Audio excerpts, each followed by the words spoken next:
नमस्ते दोस्तों। मुंशी प्रेमचंद की कहानी सभ्यता का रहस्य। यूँ तो मेरी समझ में दुनिया की 1001 बातें नहीं आती। जैसे लोग प्रातःकाल उठते ही बालों पर छुरा क्यों चलाते हैं। क्या अब पुरुषों में भी इतनी नजाकत आ गई है कि बालों का बोझ उनसे नहीं संभलता। एक साथ ही सभी पढ़े लिखे आदमियों की आंखें क्यों इतनी कमज़ोर हो गई हैं। दिमाग की कमजोरी ही इसका कारण है या और कुछ। लोग किताबों के पीछे क्यों इतने हैरान होते हैं इत्यादि। लेकिन इस समय मुझे इन बातों से मतलब नहीं।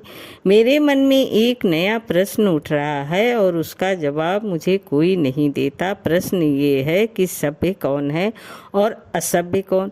सभ्यता के लक्षण क्या हैं। सरसरी नज़र से देखिए तो इससे ज़्यादा आसान और कोई सवाल ही न होगा। बच्चा बच्चा इसका समाधान कर सकता है। लेकिन जरा गौर से देखिए तो प्रश्न इतना आसान नहीं जान पड़ता। अगर कोट पतलून पहनना, टाई हैट कॉलर लगाना, मेज पर बैठकर खाना खाना, दिन में 13 बार कोको या चाय पीना, सिगार पीते हुए चलना सभ्यता है तो उन गोरों को भी सभ्य कहना पड़ेगा जो सड़क पर बैठकर शाम को कभी कभी टहलते नजर आते हैं। शराब के नशे से आंखें सुर्ख, पैर लड़खड़ाते हुए रास्ता चलने वालों को अनायत छेड़ने की धुन। क्या उन गोरों को सभ्य कहा जा सकता है? कभी नहीं। तो ये सिद्ध हुआ कि सभ्यता कोई और ही चीज़ है। उसका देह से इतना संबंध नहीं जितना मन से। मेरे इन्हीं गिने मित्रों में एक राय रतन किशोर भी हैं।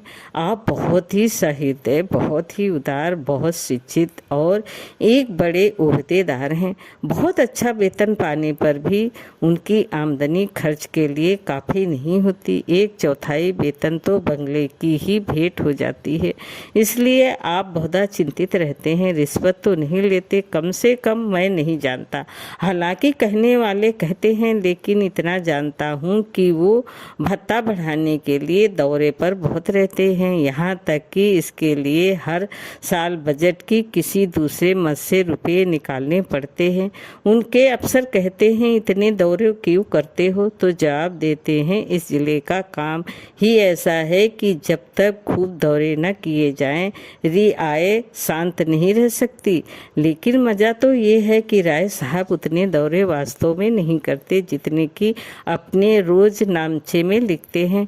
उनके पड़ाव शहर से 50 मील पर होते हैं। खेमे वहाँ गड़े रहते हैं, कैंप के अमले वहाँ पड़े रहते हैं और राय साहब घर पर मित्रों के साथ गपशप करते रहते हैं। पर किसी की मजाल है कि राय साहब की नेक नीति पर संदेह कर सके।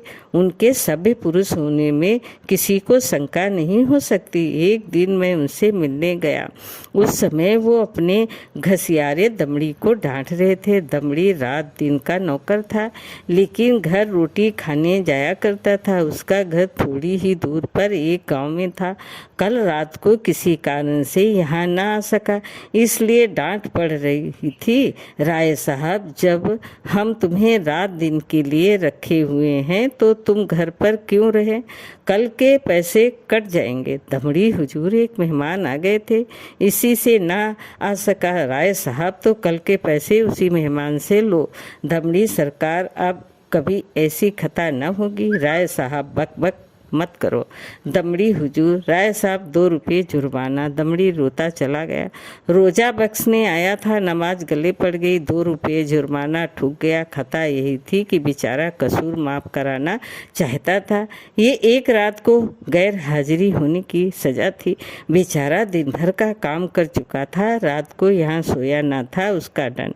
और घर बैठे भत्ते उड़ाने वालों को कोई नहीं पूछता, कोई दंड नहीं देता। दंड तो मिले और ऐसा मिले कि जिंदगी भर याद रहे, पर पकड़ना तो मुश्किल है। दमड़ी भी अगर होशियार होता तो जरा रात रहे आकर कोठरी में सो जाता। फिर किसे खबर होती कि वो रात को कहाँ रहा। पर गरीब इतना चंट ना था। दमड़ी के पास कुल 6 बिस्वे जमीन थी, पर इतने ही प्राणियों का खर्च भी था। उसके 2 लड़के 2 लड़कियां और स्त्री सब खेती में लगे रहते, फिर भी पेट की रोटियां नहीं मैसार होती थी। इतनी जमीन क्या सोना उगल देती? अगर सबके सब घर से निकलकर मजदूरी करने लगते तो आराम से रह सकते थे, लेकिन मौरूसी किसान मजदूर कहलाने का अपमान न सह सकता था। इस बदनामी से बचने के लिए 2 बैल बांध रखे थे। उसके वेतन का बड़ा भाग बैलों के दाने चारे में ही उड़ जाता था।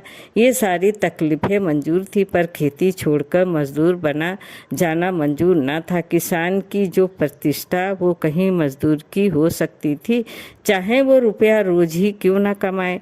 किसानी के साथ मजदूरी करना इतने अपमान की बात नहीं। द्वार पर बंधे हुए बैल उसकी मान रक्षा किया करते थे, पर बैलों को बेचकर फिर कहाँ मुँह दिखाने की जगह रह सकती है। एक दिन राय साहब उसे सर्दी से कांपते देखकर बोले, कपड़े क्यों नहीं बनवाता? कांप क्यों रहा है? दमड़ी सरकार, पेट की रोटी तो पूरी नहीं पड़ती, कपड़े कहाँ से बनवाऊं? राय साहब, बैलों को बेचकर क्यों नहीं डालता? सैकड़ों बार समझा चुका, लेकिन ना जाने क्यों इतनी मोटी सी बात तेरे समझ में नहीं आती। दमड़ी सरकार, बिरादरी में कहीं मुंह दिखाने लायक न रहूँगा। लड़की की सगाई न हो पाएगी, टाट बाहर कर दिया जाऊंगा। राय साहब, इन्हीं हिम्मतों से तुम लोगों की ये दुर्गत हो रही है। ऐसे आदमियों पर दया करना भी पाप है। क्यों मुंशी जी, इस पागलपन का भी कोई इलाज है? जाड़ों मर रहे हैं, पर दरवाजे पर बैल जरूर बांधेंगे। मैंने कहा, जनाब, ये तो अपनी अपनी समझ है। राय साहब, मेरी समझ को दूर से सलाम कीजिए। मेरे यहाँ कई पुस्तों से जन्माष्टमी का उत्सव मनाया जाता था। कई हजार रुपयों पर पानी फिर जाता था, गाना होता था, दावतें होती थी, रिश्तेदारों को न्योते दिए जाते थे, गरीबों को कपड़े बांटते जाते थे। वालिद साहब के बाद पहले ही साल मैंने उत्सव बंद करा दिया। फायदा क्या? मुफ्त में 4-5 हजार की चपत खानी पड़ती थी। सारे कस्बे में बवेला मचा, आवाज़ें कसी गईं। किसी ने नास्तिक कहा, किसी ने ईसाई बनाया, लेकिन यहाँ इन बातों क्या परवाह। आखिर थोड़े ही दिनों में सारा कोलाहल शांत हो गया। अजीब बड़ी दिल लगी थी। कस्बे में किसी के यहाँ शादी हो, लकड़ी मुझसे ले, पुश्तों से ये रस्म चली आती थी। वालिद तो दूसरों से दरख्त मोल लेकर इस रस्म को निभाते थे। थी हिम्मत या नहीं, मैंने फौरन लकड़ी देना बंद कर दिया। इस पर भी लोग बहुत रोए धोए, लेकिन दूसरों का रोना धोना सुनूं या अपना फायदा देखो। लकड़ी से कम 500 रुपये सालाना की बचत हो गई। अब कोई भूलकर भी इन चीज़ों के लिए दिक करने नहीं आता। मेरे दिल में फिर सवाल पैदा हुआ, दोनों में कौन सभ्य है? कुल प्रतिष्ठा पर प्राण देने वाला मूर्ख दमड़ी, या धन पर कुल मर्यादा को बलि देने वाला राय रतन किशोर? राय साहब के इजलास में एक बड़े मार्के का मुकदमा पेश था। शहर का एक रईस खून के मामले में फंस गया था। उसकी जमानत के लिए राय साहब की खुशामदें होने लगी। इज्जत की बात थी। रईस साहब का हुक्म था कि चाहे रियासत बिक जाए, पर इस मुकदमे से बेदाग निकल जाऊं। डालियां लगाई गईं, सिफारिशें पहुंचाई गई, पर राय साहब पर कोई असर न हुआ। रईस के आदमियों को प्रत्यक्ष रूप से रिश्वत की चर्चा करने की हिम्मत न पड़ती थी। आखिर जब कोई बस न चला तो रईस की स्त्री से मिलकर सौदा पटाने की ठनी। रात के 10 बजे थे। दोनों महिलाओं में बातें होने लगी। 20 हजार की बातचीत थी। राय साहब की पत्नी तो इतनी खुश हुई कि इसी वक्त राय साहब के पास दौड़ी हुई आई और कहने लगी, ले लो ले लो। राय साहब ने कहा, इतनी बेसब्र न हो, वो तुम्हें अपने दिल में क्या समझेगी? कुछ अपनी इज्जत का भी ख्याल है या नहीं? माना कि रकम बड़ी है और इससे मैं एक बार की तुम्हारी आए दिन की फरमाइशों से मुक्त हो जाऊंगा, लेकिन एक सिविलियन की इज्जत भी तो कोई मामूली चीज नहीं है। तुम्हें पहले बिगड़कर कहना चाहिए था कि मुझसे ऐसी बेहूदी बातचीत करनी हो तो यहाँ से चली जाओ, मैं अपने कानों से नहीं सुनना चाहती। स्त्री, ये तो मैंने पहले ही किया, बिगड़ कर खूब खरी खोटी सुनाई, क्या इतना भी नहीं जानती? बेचारी मेरे पैरों पर सर रखकर रोने लगी। राय साहब, ये कहा था कि राय साहब से कहूँगी तो मुझे कच्चा ही चबा जाएंगे। ये कहते हुए राय साहब ने गदगद होकर पत्नी को गले लगा लिया। स्त्री, अजी मैं न जाने ऐसी कितनी ही बातें कह चुकी, लेकिन किसी तरह टाले नहीं टलती, रो रो कर जान दे रही है। राय साहब, उससे वादा तो नहीं कर लिया? स्त्री, वादा? मैं रुपए लेके संदूक में रखाई हूँ, नोट थे। राय साहब, कितनी जबरदस्त अहमक हो ना, मालूम ईश्वर तुम्हें कभी समझ भी देगा या नहीं? स्त्री, अब क्या देगा? देना होता तो दे न दी होती। राय साहब, हाँ मालूम तो ऐसा ही होता है, मुझसे कहा तक नहीं और रुपये लेके संदूक में दाखिल कर लिया। अगर किसी तरह बात खुल जाए तो कहीं का ना रहूँगा। स्त्री, तो भाई सोच लो, अगर कुछ गड़बड़ हो तो मैं जाकर रुपये लौटा दूँ। राय साहब, फिर वही हिम्मत? अरे अब तो जो कुछ होना था हो चुका, ईश्वर पर भरोसा करके जमानत लेनी पड़ेगी। लेकिन तुम्हारी हिम्मत में शक नहीं, जानती हूँ ये सांप के मुंह में उंगली डालना है, ये भी जानती हूँ कि मुझे ऐसी बातों से कितनी नफरत है, फिर भी बेसब्र हो जाती हो। अब की बार तुम्हारी हिम्मत से मेरा व्रत टूट रहा है। मैंने दिल में ठान लिया था कि अब इस मामले में हाथ न डालूंगा, लेकिन तुम्हारी हिम्मत के मारे जब मेरी कुछ चलने भी पाए। स्त्री, मैं जाकर लौटाए देती हूँ। राय साहब, और मैं जाकर जहर खाए लेता हूँ। स्त्री, तो स्त्री पुरुष में ये अभिनय हो रहा था। उधर दमड़ी उसी वक्त अपने गांव के मुखिया के खेत में ज्वार काट रहा था। आज वो रात भर की छुट्टी लेकर घर आया था। बैलों के लिए चारे का एक दिन का भी नहीं है, अभी वेतन मिलने में कई दिन की देर थी, मोल ले न सकता था। घर वालों ने दिन को कुछ घास छीलकर खिलाई तो थी, लेकिन ऊँट के मुंह में जीरा, उतनी घास से क्या हो सकता था? दोनों बैल भूखे खड़े थे। दमड़ी को देखते ही दोनों पूंछे खड़ी करके हुक्काने लगे।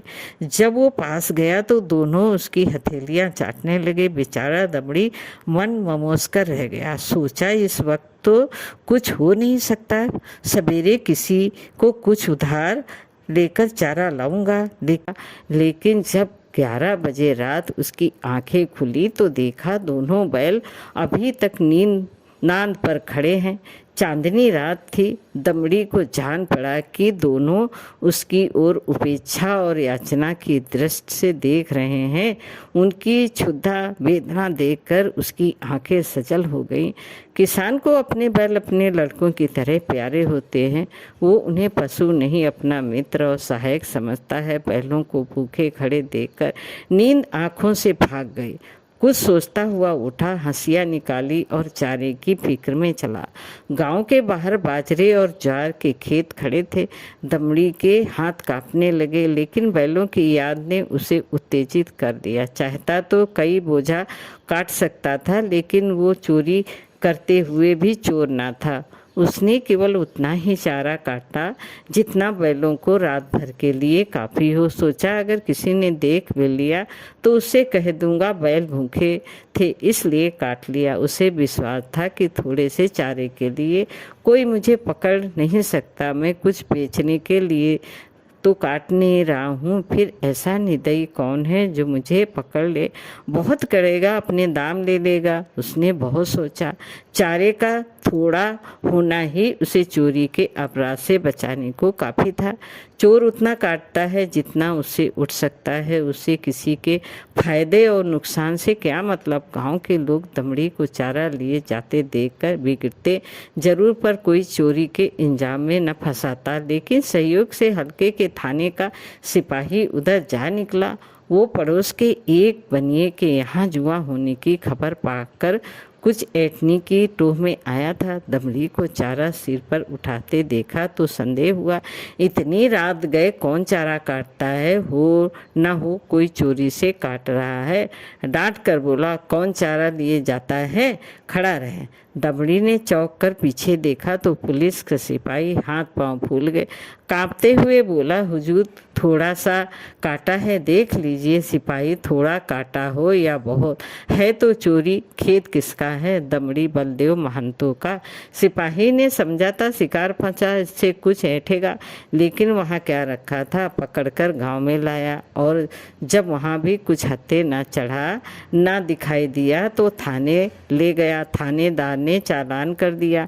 मुकदमा राय साहब के ही इजलास में पेश किया। राय साहब ने दमड़ी को फंसे हुए देखा तो हमदर्दी के बदले कठोरता से काम लिया। बोले, ये मेरी बदनामी की बात है, तेरा क्या बिगड़ा? साल 6 महीने की सज़ा हो जाएगी। शर्मिंदा तो मुझे होना पड़े रहा है। लोग यही तो कहते होंगे कि राय साहब के आदमी ऐसे बदमाश और चोर हैं। तू मेरा नौकर ना होता तो मैं हल्की सज़ा देता, लेकिन तू मेरा नौकर है, इसलिए कड़ी से कड़ी सज़ा दूंगा। मैं ये नहीं सुन सकता कि राय साहब ने अपने नौकर के साथ रियायत की। ये कहकर राय साहब ने दमड़ी को 6 महीने की सख्त कैद का हुक्म सुना दिया। उसी दिन उन्होंने खून के मुकदमे में जमानत ले ली। मैंने दोनों वृत्तांत सुने और मेरे दिल में ये ख्याल और भी पक्का हो गया कि सभ्यता केवल हुनर के साथ ऐब करने का नाम है। आप बुरे से बुरा काम करें, लेकिन अगर आप उस पर पर्दा डाल सकते हैं तो आप सभ्य हैं, सज्जन हैं, जेंटलमैन हैं। अगर आप में ये सिफत नहीं तो आप असभ्य हैं, गंवार हैं, बदमाश हैं। ये सभ्यता का रहस्य है। दोस्तों, कहानी कैसी लगी लाइक करें, सब्सक्राइब करें। धन्यवाद।